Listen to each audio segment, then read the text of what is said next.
In this sport, much of the work is done out of the water. Let's go, Bates! Except for the sweat. Bates!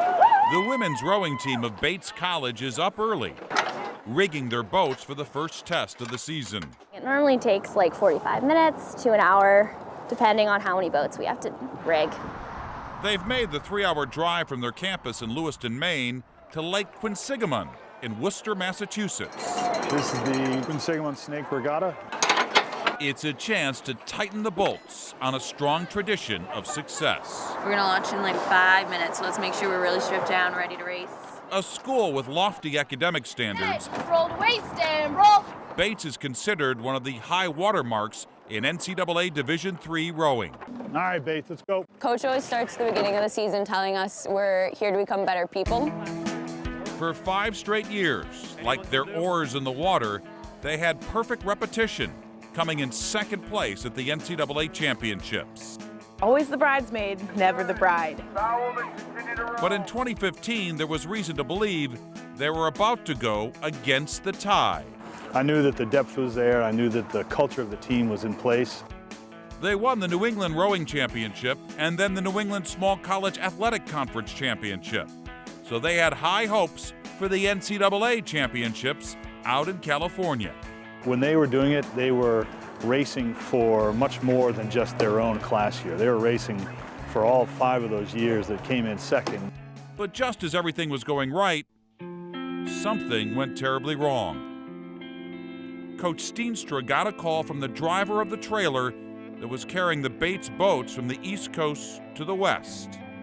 We've had an accident, and really sorry, but your boats have been damaged.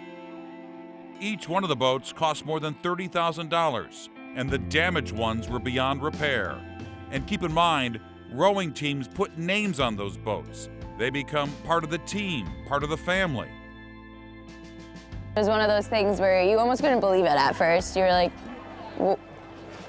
what? How?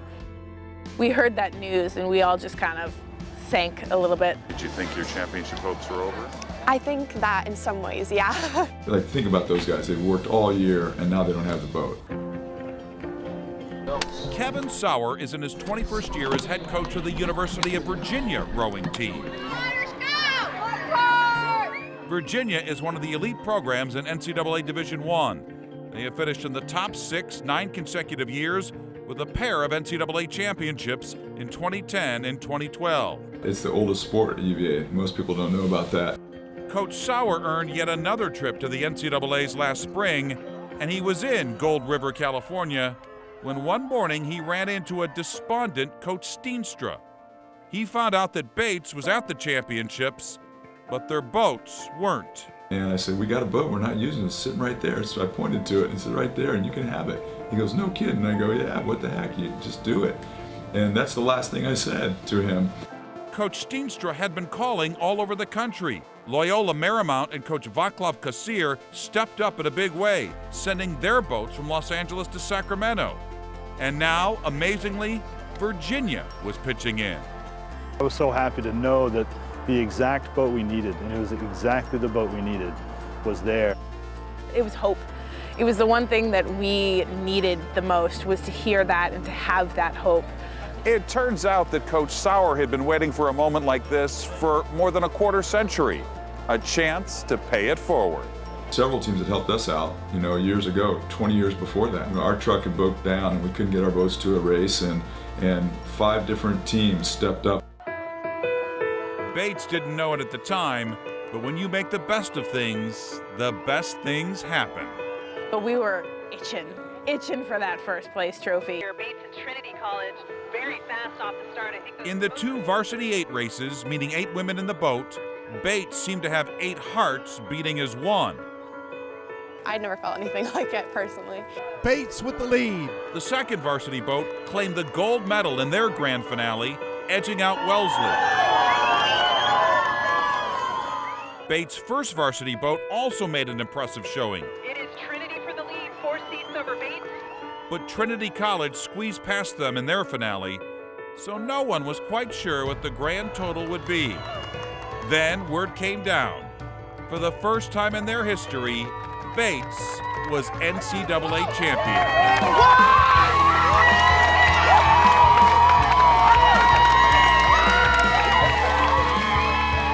It was surreal. It was so crazy and so amazing.